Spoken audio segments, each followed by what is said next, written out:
Hey everyone, welcome back to the channel. Today, we're tackling a timely topic: how to use a car as collateral for a loan in 2025.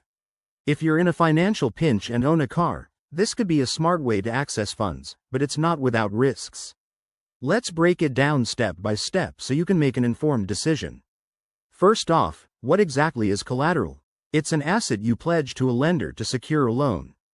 In this case, your car acts as that asset. If you default on payments, the lender could repossess it.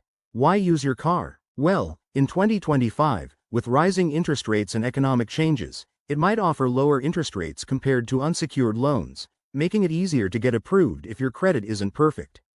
Now, let's get into the steps. Step 1. Evaluate your car's value. Use tools like Kelley Blue Book to get an accurate estimate. Remember, lenders will only loan based on the car's worth. Step 2. Ensure your car is free of liens. That means it should be fully paid off and titled in your name.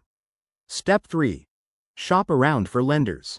In 2025, many banks, credit unions, and online platforms offer these loans, so compare rates and terms to find the best deal. Step 4. Apply for the loan. You'll need to provide documents like your car's title, proof of insurance, and income verification. Once approved, you'll get the funds, but make sure to read the fine print. Of course, there are pros and cons. On the plus side, you could borrow more money at lower rates, and it might improve your credit if managed well.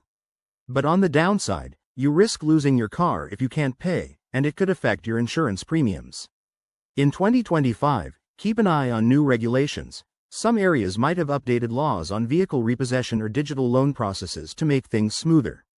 In summary, using your car as collateral can be a lifeline, but always borrow only what you need and have a solid repayment plan. If you're considering this, consult a financial advisor first. Thanks for watching. If you found this helpful, give it a thumbs up and subscribe for more finance tips. See you next time.